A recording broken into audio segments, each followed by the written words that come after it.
I know what you're all thinking. You're thinking, oh no, not another gear review video. Well, I'm afraid everybody that hikes the AT has to at least talk about their gear at some point. I will attempt not to do that and bore you all to death too badly. We already have the greatest of all time gear approval from the GOATs, so I don't have to spend too much time on all the things here. But I will talk just a little bit briefly, if you're interested, just about a couple of things. You know, I've got a new tent I'm working on here. This is an X-Mid Pro made out of that Dyneema fabric. The tent and the stakes actually weigh as much as that water bottle, which is absolutely amazing because it's a 16-ounce water bottle. Stakes are triangular. They stick really well. But here's a neat trick. You know, I've got an extra bottle cap. You know, they say you pack your fears. I packed an extra bottle cap because I can use a bottle cap to push the stakes into the ground without hurting my hand. Neat little trick. This is a piece of Polycro that I use as my ground tarp underneath the tent. That actually is the same piece that I've used for several years. I guess if you take care of your stuff, it'll take care of you. It's lasted really, really well. I've got a charging block, a Nui. I really like that. Got a Nitecore headlamp that's rechargeable, so that all works pretty well together.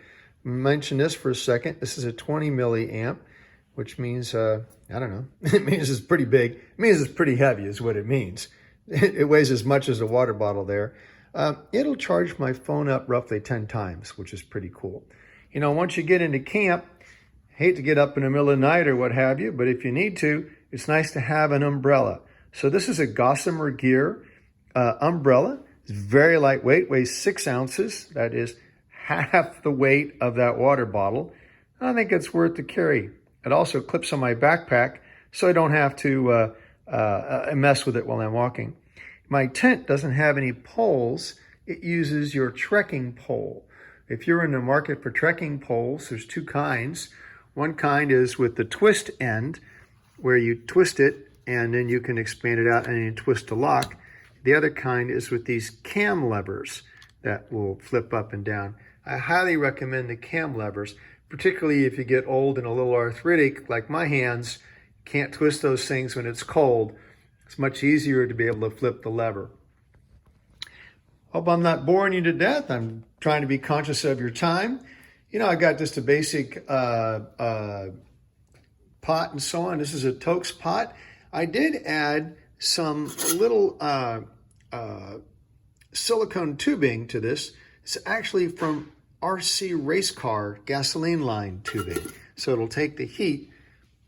Pretty cool. It's tough to slide on, but it makes it so the pot's not too hot to grab. This is a little piezo from MSR. You can actually pop it like this and you get a little teeny tiny spark in there. And that's the way to light the fire up. Pretty happy with that. You know, most people that hike the trail use smart water bottles because they screw on to the Sawyer water filter. It's kind of nice. They all screw together. Then I've got the Chinese National Outdoor Club or Corporation or whatever. They sell this nice water bag that you can use to squeeze stuff with.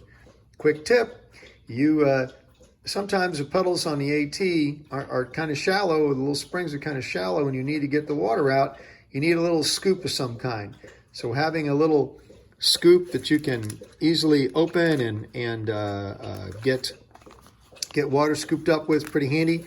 I like this little Ghirardelli white bag because, you know, I was able to get the chocolate out. If you use the little Capri Suns, I can never seem to get the flavor, the smell out of them. Anyway, my wife made this little Reflectex koozie. So when I boil water, I put my food in here, seal it up, and it keeps it warm until it cooks most of the way. Naturally, when you're done doing dishes, you got to get some soap going. This is actually my entire towel. So here's my body towel. Yeah, it does the job. It's more of a chamois. This is my laundry system. I've got 2 giant Ziploc bags for a laundry system. When I'm in camp, I've got a bug net right there. This is a small rope for my bear bag. And you know, I like a little bit of comfort, so I guess that's a luxury item. There's a little sit pad for me as we cruise along.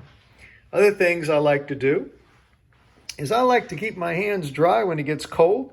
You know, I'm expecting some nights in the 40s, some days in the 40s and rain and so on. That's no fun. So these are a Japanese fisherman type glove. And they were very hard to get my hands on. These are not insulated, so very hard to get the ones that are not insulated. But Showa is the brand, and I'm really happy with those. They're kind of like a Playtex glove, but they breathe, so my hands don't sweat in them when I wear it all day.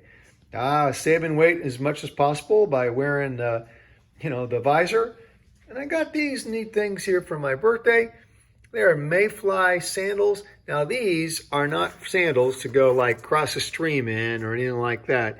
They're just made out of that kind of display signage that you see along the roadside, and some little rope there. They weigh 1 ounce. Be great to make a midnight run out of your tent, but I'm not sure they're good for anything else. But at 2 ounces, I'm going to carry them for a while. Got that luxury pillow, little extra warmth there from the Thermalite sleeping bag liner.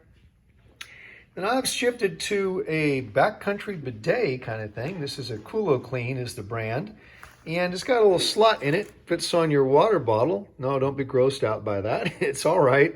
And you squeeze that and help get yourself cleaned up a little bit. Of course, you got to have a trowel. Everything should have a dual purpose. So this is a way to dig a nice cat hole. This has clips, cutouts on the front there, and that can be used as a tent stake if you need a little bit of extra help.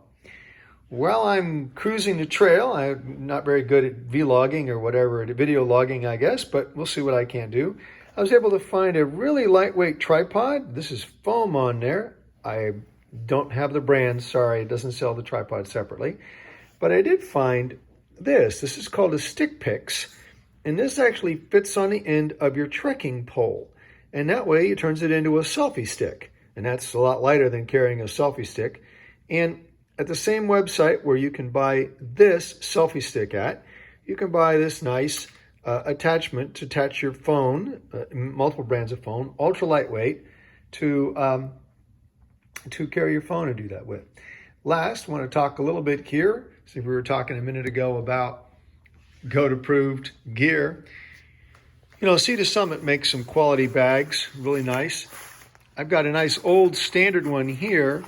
This is just your standard, let's see what it is, 13 liter bag. And so this one weighs about 4 ounces.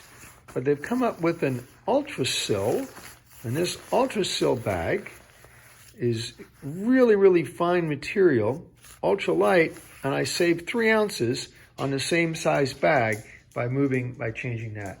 Last thing I want to talk about is sleeping pads. You know, on sleeping pads, I think the latest and the greatest trend these days is to go to the Thermarest Neo Air Uberlight.